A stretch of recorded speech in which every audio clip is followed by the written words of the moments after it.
Welcome back friends. कल मैंने एक स्टॉक खरीदा, अगले दिन गैप डाउन 10-12%। क्या आपके साथ भी ऐसा होता है? क्या आप भी गलत स्टॉक सिलेक्ट करके पैसा जला रहे हो? मैं आपको 5 ऐसे रेड फ्लैग्स बताऊंगा जिसके बाद आप कभी भी रॉन्ग स्टॉक्स बाय नहीं करेंगे।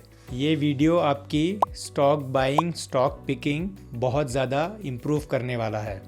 तो चलिए वीडियो स्टार्ट करते हैं। मैं हूं हसीब बदर और मैं पिछले 5 सालों से फुल टाइम ट्रेडिंग कर रहा हूं। मैंने मानस अरोरा और मार्क मिनरविनी की मेंटरशिप ली है और इससे मेरी ट्रेडिंग बहुत ज़्यादा इम्प्रूव हुई है।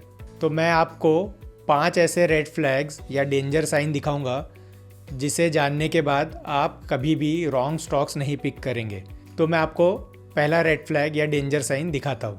तो पहला डेंजर साइन है कि स्टॉक है एक डाउन ट्रेंड में, जो 20 मूविंग एवरेज जिसका डाउनवर्ड चल रहा है। जैसे आप यहाँ एग्जांपल में देखिए, ये एक स्टॉक है जिसका ये 20 मूविंग एवरेज ऐसा डाउनवर्ड जा रहा है। तो आपको ऐसे डाउन ट्रेंडिंग स्टॉक्स नहीं सिलेक्ट करना है। इसका रीज़न है कि जब स्टॉक एक डाउन ट्रेंड में रहता है तो वो आपको पैसा बना के देने के चांसेस बहुत ज़्यादा कम है लंबे समय तक, क्योंकि वो पूरा एक डाउन ट्रेंड कंप्लीट करेगा, फिर एक बेस बनाएगा और फिर उसका नया जर्नी रिज्यूम करेगा। हो सकता है वो जर्नी और फिर दोबारा नीचे रहे या ऊपर रहे, लेकिन आपको ऐसे डाउन ट्रेंडिंग स्टॉक्स को इग्नोर करना है। आप कोई भी स्टॉक्स को उठा के देख लीजिए, ये लंबे लंबे समय तक, जैसे यहाँ पे हम देखेंगे इस केस में वो डाउन हुआ 60% और जुलाई 24 से लेके फरवरी 25 तक, इतने लंबे समय तक 7-8 महीने वो डाउन ट्रेंड में रहा। उसके बाद वो एक बेस बना के फिर स्टार्ट करता है उसका अपवर्ड जर्नी। तो आप अगर ऐसे डाउन ट्रेंडिंग स्टॉक्स को खरीदेंगे तो आप उसमें लंबे समय तक फंस जाएंगे, क्योंकि वहाँ पे कंसोलिडेशन पीरियड चलता है। तब तक वहीं का वही स्टॉक प्राइस मूव होता है, तो उस आपका कैपिटल भी वेस्ट होगा और एक अपॉर्चुनिटी टाइम भी जो है वो भी वेस्ट होगी, क्योंकि आप इसमें लंबे समय तक अटके रहेंगे। तो make sure downward 20 moving average है जिसमें, तो आपको ऐसे स्टॉक्स या डाउन ट्रेंडिंग स्टॉक्स इग्नोर करने हैं, अवॉइड करने हैं। तो ये था आपका पहला रेड फ्लैग डेंजर साइन। दूसरा रेड फ्लैग डेंजर साइन है जहाँ पे हाई वॉल्यूम में सेलिंग हो रही है। मैं आपको उसका उदाहरण दिखाता हूँ।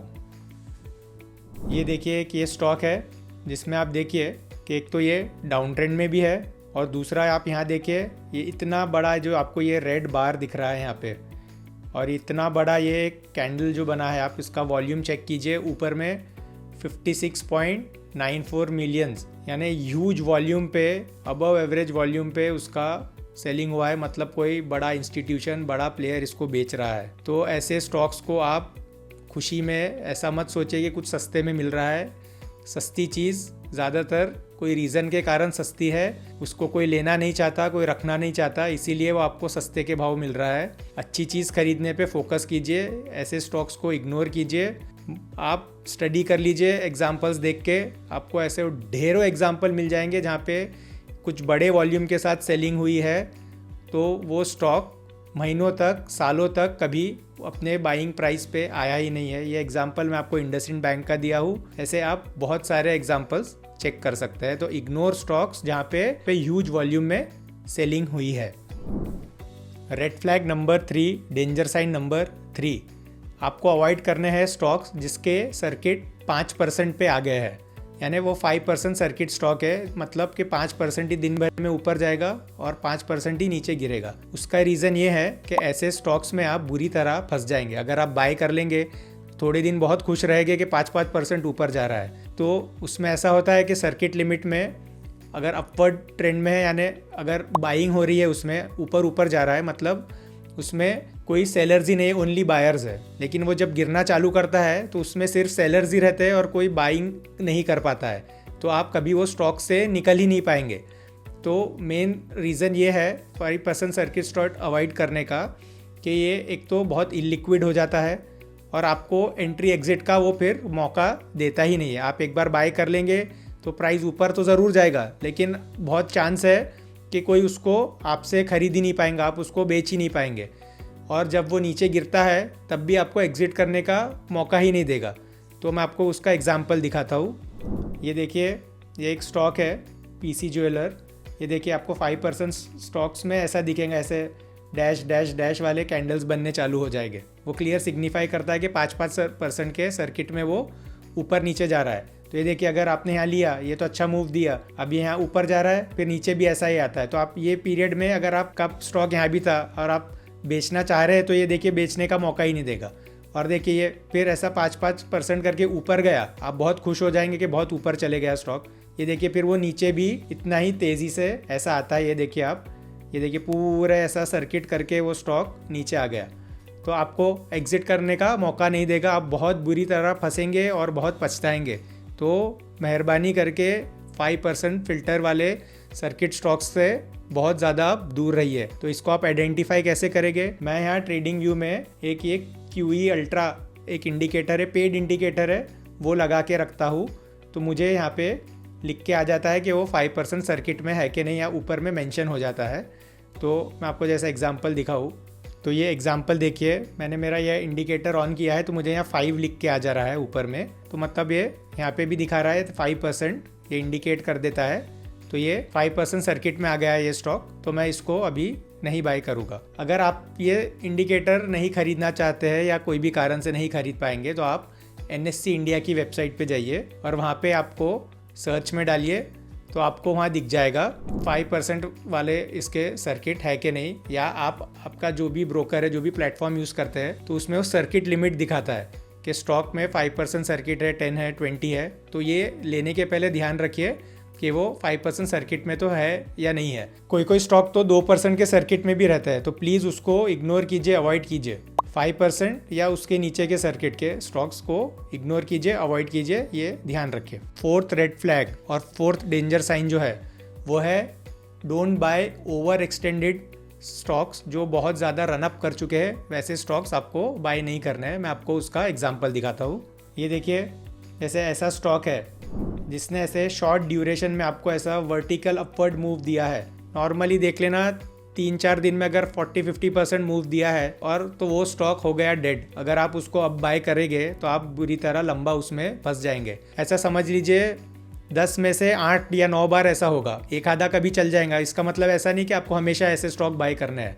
आप कोई भी एग्जाम्पल देख लेना जो स्टॉक ने ऐसा 40-50% मूव 2-3 दिन में दे दिया है, उसको ओवर एक्सटेंडेड स्टॉक्स कहते हैं, जो क्विक रनअप कर चुके हैं। या आप इस एग्जाम्पल में देखिए, यहाँ पे ये स्टॉक ने यहाँ से यहाँ ऐसा 40-50% मूव दिया, लेकिन आप फिर देखिए इतने दिनों के लिए वो यहाँ पे डेड हो गया, कोई मूव नहीं दिया। तो आप अगर यहाँ बाय करेंगे तो बहुत चांस है कि आपके स्टॉप लॉस हिट हो जाएंगे। और बहुत यानी इतना बड़ा जब रनअप दे दिया है स्टॉक ने कि आप समझ लीजिए उसने तो 100-130% डायरेक्ट मूव दे दिया है, तो बहुत चांसेस है कि 6-8 महीने साल भर के लिए वो स्टॉक डेड हो जाएगा, बिल्कुल मूव नहीं करेगा, वहीं का वहीं फंस जाएगा। तो ऐसे स्टॉक्स को एक्सटेंडेड स्टॉक्स कहते हैं, जिसमें बहुत शॉर्ट पीरियड में बहुत बड़ा मूव दे दिया है 40-50% का, अबव 50% का। तो उसे प्लीज़ इग्नोर कीजिए, अवॉइड कीजिए।